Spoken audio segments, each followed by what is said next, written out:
Revlon, Ever Department Store, Ideal Vision, Leoptic Paris, Mariluz Jewelry, Jessie Mendez, Doktora Isabel Nasal of Klinika Dermatologica. Bukod sa mga usaping pambansa at maging sa tipo ng pagpapalakad ng isang presidente, may isa pang bagay kung saan interesado ang madla. Saan pa kundi sa buhay pag-ibig, lalo na ng kasalukuyang presidente ng ating bansa na si Noynoy Aquino o Pinoy.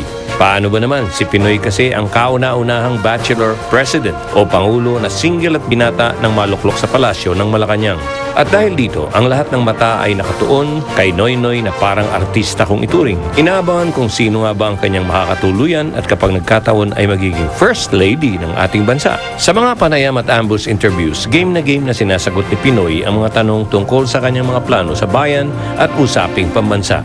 Ngunit tikom ang kanyang bibig at nakikiusap na huwag pag-usapan ang kanyang buhay pag-ibig.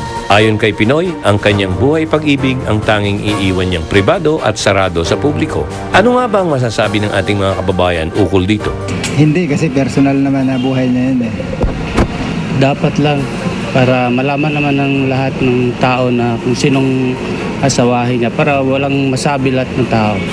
To a certain limit siguro. Not na every detail ay kailangan in public yung kanyang kilos at galaw regarding sa love life niya. Kailangan kahit public figure ka, meron ka pa rin sariling privacy, di ba? Personally, hindi. It's a private matter, so I don't think it has to be publicized. Kung kayo ang tatanungin, dapat bang pag-usapan ang buhay pag-ibig ng ating Pangulo sa publiko? Balitaktakan na! Oh, ang linaw eh! Di ba of national interest ang ating topic? Dapat bang pinag-uusapan ng publiko ang pribadong buhay ng ating presidente?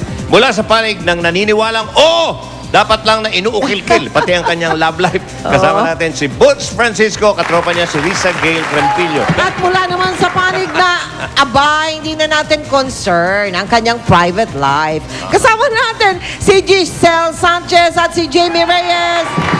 Ito na. Simulan na natin ang mainit na talakayan. Ano muna ang sabi ng grupong naniniwalang may karapatan tayong malaman ang personal na buhay ni President Noynoy? Go! Go!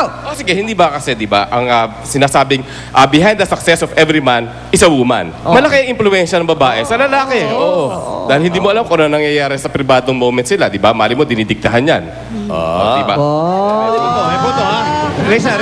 Hindi po natin pwedeng sabihin na hindi nakaka-affect sa progreso ng ekonomiya ang love life ng ating Pangulo. Kaya sinasabi natin, the happier the president, the more productive, di ba? Tawa! Ayun! Maganda yun. Tama, maganda yun. Then, first and foremost, he is the President of the Philippines.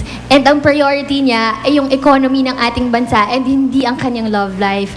And as our respect for our President, bigay natin sa kanya yung privacy na kailangan niya. Ayan. Kapag pinakailaman ba natin ang buhay ni Presidente Noynoy, aangat ba tayo for national recovery? Ang sagot, hindi! Wow! Okay, kayo naman. Naniniwala dyan. Lalo na yung sa dating niya ngayon, we might be looking at the future First Lady of the Philippines. Exactly. Jimmy, go ahead. Kasi I believe mas maraming more relevant and more important issues and topics ang ating bansa na kailangan i-tackle kesa i-focus yung love life ni President Noy. Pero Jamie, nandun na nga kasi depende yung kung sino yung mapapangasawa niya, apektado ang future ng Pilipinas. Dahil magpapatakbo din yung babaeng yun eh. Alam mo, yun ang Coach, pakinggan. naghahanap ka lang ng scoop para sa TV show mo. Kasama na yun. Diba? Kasama na yun. Naman, alisin mo na si Pinoy kasi pabayaan mo siya tumakbo itakbo niya ang ating bansa ng ikagaganda. Kaysa mainis pa siya, mabad mood pa siya, diba? Okay. Ngayon, kung maayos yung mapapangasawa niyang babae o dinedate yung impluensya sa buhay niya, maganda ang pagpapatakbo ng Pilipinas kasi nga inspirado siya. Di wag na natin pakialaman. Hindi Kaya ba? dapat nga, ibigay natin kung sino yung tamang dapat babae sa kanya. Risa, may magaling sila. dadagdag ka. Ang masasabi ko lang, kasi sinasabi ni Jamie kanina na may other issues pa na dapat pag-usapan. Pero we are talking about the inevitable. He is a public figure. So, gustuhin niya man o hindi, pag-uusapan siya ng mga tao. Correct.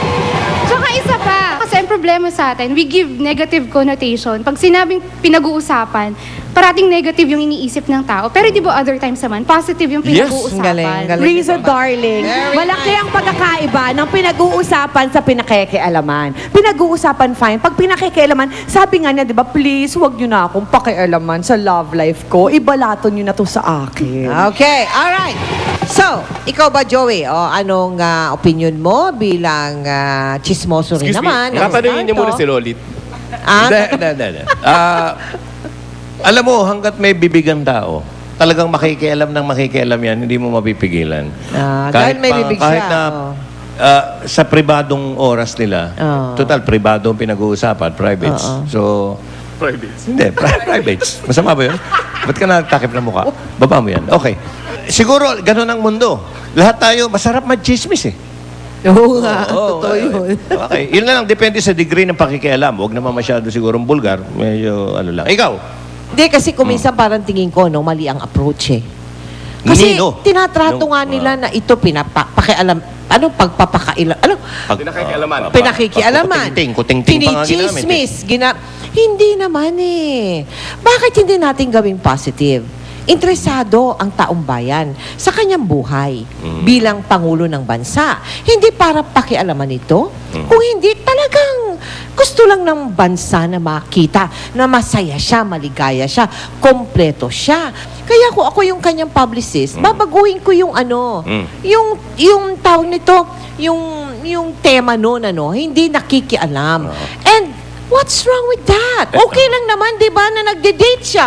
Binata eh. Gwapo, matalino, may kaya, may pinag-aralan, may lahat-lahat. Aba, sino naman babae ang hindi naman matutuwa doon, di ba? So what's wrong with that? Sir, sige po, mag-date kayo ng mag-date. Okay lang yun.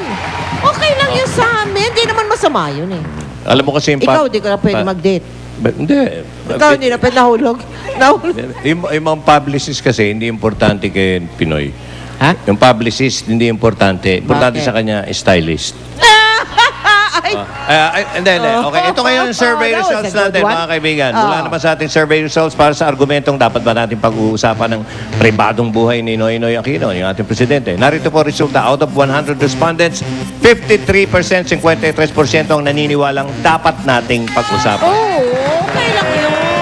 47 ang hindi naniniwala. Medyo close lang. May karapatan tayong pag-usapan. Okay lang at yun. pakialaman ng kanyang pribadong buhay. Okay. Yan. Thank you so much sa ating Okay. mga panoy sa Balitaktakan. Maraming salamat sa ating mga Maraming bisita. salamat. Oras na para sa ating regalong Thought for Tonight. Go, partner man. Ito, ha. Kinalaman. Success na naman to, Pards, ha? Maganda yan. To be successful, you must decide exactly what you want to accomplish and then resolve to pay the price to get it. Ang sabi niya, para daw magtagumpay, alamin mo muna kung ano talaga ang gusto mong makamit sa buhay mo. Correct. Harapin mo at gawan mo ng mga dapat na paraan para makuha ito. Pero maghanda kang magbayad. Importante yun. Hindi naman, not Maganda ka necessarily magbayad. pera, no? Okay. Magbayad in terms of pagod. Pero kinakabahan ako sa sinabi mo kanina. Ano sinabi? Yung tungkol kay Pinoy. Bakit? Na dapat makita natin yung Ano yun? yung kaligayahan niya. Oh, bakit? Dapat ba nating makita yung oras na yun mismo? Hindi, ibig ko sabihin, syempre matutuwa ang taong bayan kung makikita siyang maligaya. Alam ko yung habang nagmiligaya siya. Hindi ba yun? Okay, Iba okay. yun. Always be a blessing to others. Yun ang pinaka-importante. Try to see the good in everyone. Kita-kita ulit tayo susunod na linggo dito sa Sunday Show kung saan... Saan? Ayan! Mel and Joey. Good night. Thank you, Giselle. Thank you, Boots. Oh. Mag-isa tayo, tutuloy sa kwento ng buhay, sa takbo ng iyong mundong umiikot.